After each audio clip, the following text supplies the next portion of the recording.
Every week I interview a few candidates for cybersecurity jobs or tech jobs, but unfortunately a lot of candidates get rejected and I notice that they mostly repeat the same mistakes. I will share with you the top 3 mistakes that I see beginners or people who want to get their first cybersecurity job or even tech job making interviews, so you don't miss out on landing your dream job. Starting with the easiest mistake to fix, which is not telling the truth. I get it, you are a little nervous in the interview and you really want to land your first cybersecurity role, but please don't lie. I get candidates who tell me they worked on certain technologies or they have done certain projects, but as soon as I ask them deeper questions on those same technologies or projects, I could quickly tell that they were lying. For example, when a candidate tells me that they know about SQL injection, so I immediately ask them to give me example of what does an SQL injection attack looks like. I ask them to explain to me how can a database be vulnerable to SQL injection attacks and how can you protect against SQL injection attacks. And sometimes I'll even write a small example that reflect SQL injection attacks. Not to try to trick the candidate, but just to ascertain how much they actually know about the topic. But if the candidate simply doesn't know the answer to any of those questions, then this tells me that they were lying about the fact that they know what SQL injection is, because they don't. And I can overlook the fact that there are some gaps in their knowledge. Everyone has gaps in their knowledge, even I have gaps in my knowledge. But what's really hard to overlook is the lack of integrity, because if they lie about these small things, it makes me wonder what else have they lied about. I personally give candidates benefit of the doubt and I say, okay, maybe they were a little bit nervous, maybe they just knew a little bit but not enough about that topic. But I find it increasingly difficult to overlook the second biggest mistake that candidates make in interview, which is memorizing interview questions and answers. Look, I get it. When I was first interviewing for my first cybersecurity analyst role, I also googled questions and answers for cybersecurity analyst role. And I know there are a lot of garbage YouTube videos that tells you memorize these questions and answers because that's what's gonna get you the role. But I can confidently tell you it's a gigantic waste of time. And as I said, I know interviews are stressful and you want to be prepared, but I noticed with candidates who memorize interview questions and answers is they have a tendency to just recite the answer that they memorized. So they come across like drones who just memorized a bunch of questions and answers. And I've even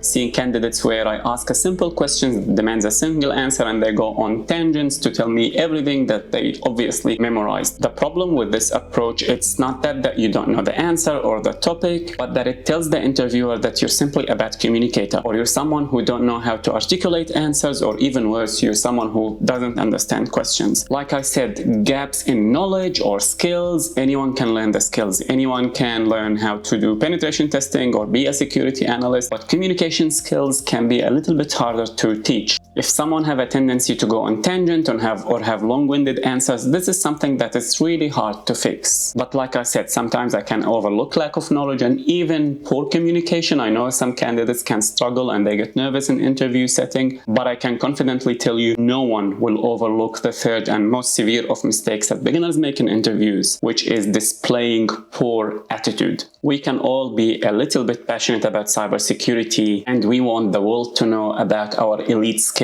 We are trying to impress the people who interview us, and sometimes we want to brag about our elite hacking skills. In fact, I think there is a little hacker man inside all of us. Hacker man. Hacker man. He's the most powerful hacker of all time. Follow me.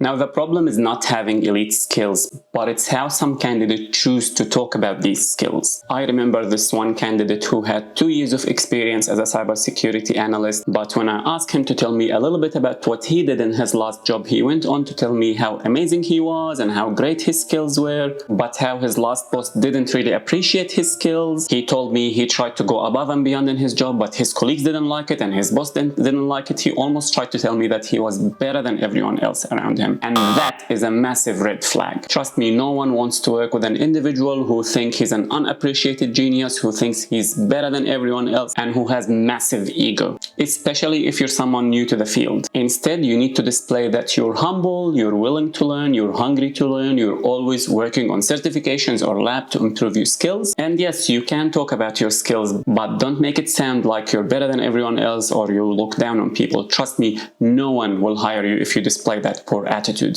Now, I want you to keep working on gaining more skills through labs or certifications and practice in your own time. But I also want you to have the right attitude and the right mindset, because this is what will lead you into not only landing your dream job, but also doing well in that job, getting promoted, and eventually leading you to a very high salary, because you can and will be paid the big bucks in cybersecurity if you combine skills and good attitude. Now, I talked about how you can cultivate that mindset that will lead you to gaining those higher salaries in this video, and I'll see you there.